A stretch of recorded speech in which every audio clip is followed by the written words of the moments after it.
Hey guys, Pastor Tyrone here, Praise Chapel World Outreach. Just want to give a quick shout out for this week and what God's going to be doing this weekend. For those that don't know, we've been celebrating our 31-year anniversary. And that's in the same church, we're the same pastors. A lot of the folks that are with us have been with us for over 20 years. And one of the things I can say about this church in the beginning and just the culture of this church is worship. And we want to express that this Sunday coming up in our Sunday service. And we wanted to, in a way, to tell the story of Praise Chapel World Outreach, how we started, the things that developed our church, things that were a significant impact in shaping who we are as a body of Christ here, locally here in Everett, Washington. And one of the things I can just say is worship. I remember when we first started the church, my wife and I, we started out with a little tiny keyboard. She was a little bit more musically capable than I was. I played the drums. I usually just hit the drums. Frustrated the heck out of her because I couldn't keep a time to save my life. But she went ahead and pecked on that keyboard and we made music. And I remember that through the years, just how God just began to bless us with musicians and seeing my wife grow in her skills and her giftings in worship. It's just amazing. I remember Pastor Brian and Trish would drive about half an hour all the way from Renton to Everett every Sunday and Thursday to be a part of our worship team. I've seen people come to our church and just never sang, never did any instruments, and eventually learn. And through the years, we've seen many people being raised up, being blessed, and just seeing them grow in the avenue of worship. So I can really just say it wasn't, it's not our preaching or any other method, but it just seems like the culture of worship has always been here for our church. We've seen multiple worship teams develop. There are several churches now today that are enjoying worship leaders and worship participants that were raised up from this local body. We have never, ever been without. We have never been shorthanded for worship members. It just always, God's always blessed us.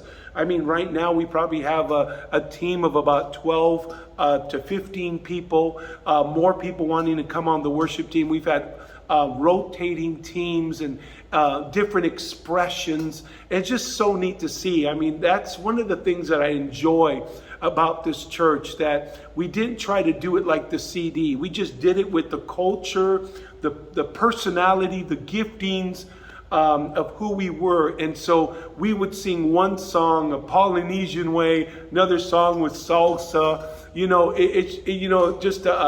another one with like gospel feel. It's been well-rounded, and I've been so blessed. There was a time when Pastor Greg Jackson from Second Baptist Church trained and raised up a choir. And the choir was probably about 6 to 8 members. They sounded like 50 people. He got voices and sounds out of them. I mean, it was like pulling legion out of them with multiple voices. I'm just kidding. But it was just a blessing. And that's one of the things that I enjoy about Praise Chapel is the culture of worship. We love to worship here. One guy put it well that if he could kind of give us an idea of who we are, we're addicted to the presence of God. We're just addicts for the presence of God. And we know that God inhabits the praises of his people. And so I want just to encourage you this Sunday, if you want to know the story, the only way we can express this story is through music and the different songs that have shaped and made an impact in our church through the years. This church has probably produced about 30 original songs. My kids have all been raised up in worship. There's an old joke among pastors is that pastors don't have kids, they have worship leaders. So our kids have just been raised up from playing guitar, drums. Of course, I got fired pretty quickly off the drums. But I remember just seeing my son, 8 years old, Uriah, my oldest, on the drums. I remember on the worship team, and I remember my second son, Joshua.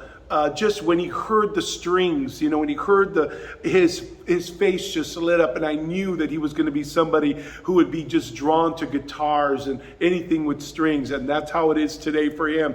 My son Samuel, phenomenal drummer that just was raised up in church. They were able to travel the United States and bringing worship experiences, because it came out of this culture, came out of this church.